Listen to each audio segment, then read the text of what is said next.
Dear viewers, be it the slowdown in India Incorporation's earnings growth, market cap to GDP, small cap to Sensex ratio, or any risk reward ratio, the odds seem unfavorable on all possible metrics for the Indian stock market.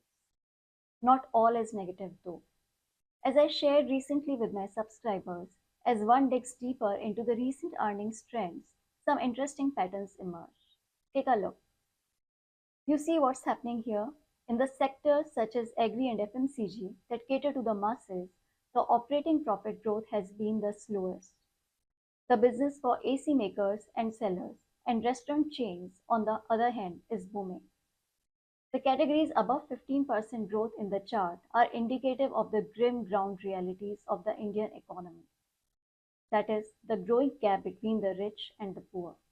It reflects that making wealth while focusing on the bottom of the pyramid is getting difficult.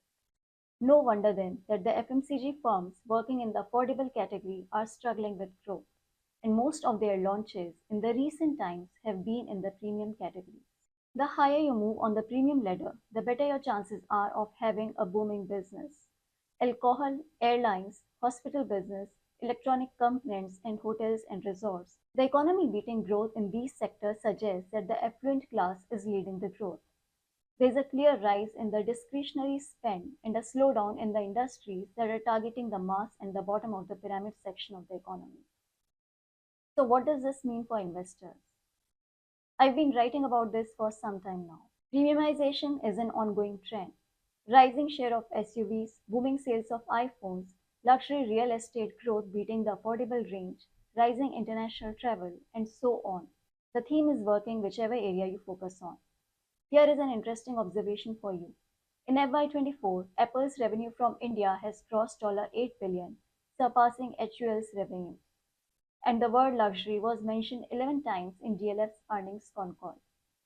You see, there is indeed a case of getting wealthy by capitalizing on the premiumization trend.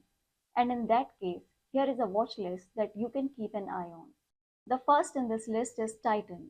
From watches to jewelry to designer saris to eyewear, Titan is a brand associated with the luxury.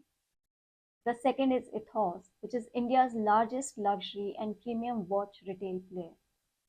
The third is Brand Concepts. The company collaborates with the top international and domestic brands through exclusive license agreements to develop, market, and sell lifestyle and fashion accessories. The brands that it has collaborated with or associated with include Tommy Hilfiger, United Colors of Benetton, Juicy Couture, and Aeropostale. Fourth, Landmark Cars. That's a leading premium automotive retail business in India with dealerships with Mercedes-Benz, Honda, Jeep, Volkswagen, and Renault.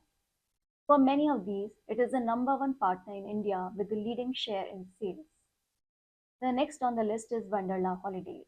While it's not a luxury, the rise of affluence in India is likely to brush on entertainment segment, especially entertainment parks. Wonderla is all set for pan-India expansion to make the most of this first-mover advantage in an under-penetrated country. The next is Precoth. This auto ancillary player offers driver information and connected vehicle solutions, or DICVS. Products like speedometer, sensors, telematics, e-cockpits, TFT clusters, heads-up displays, and instrument clusters account for 65% of its revenue. The company is a market leader in its niche and enjoys a 50% share in domestic two-wheelers, 58% in commercial vehicles, and 96% in off-the-road vehicle segment. Within its products, it is scaling up the kit value while premiumizing the product portfolio. The last in my list is Garwal High-Tech Films. This company makes high-margin specialty films.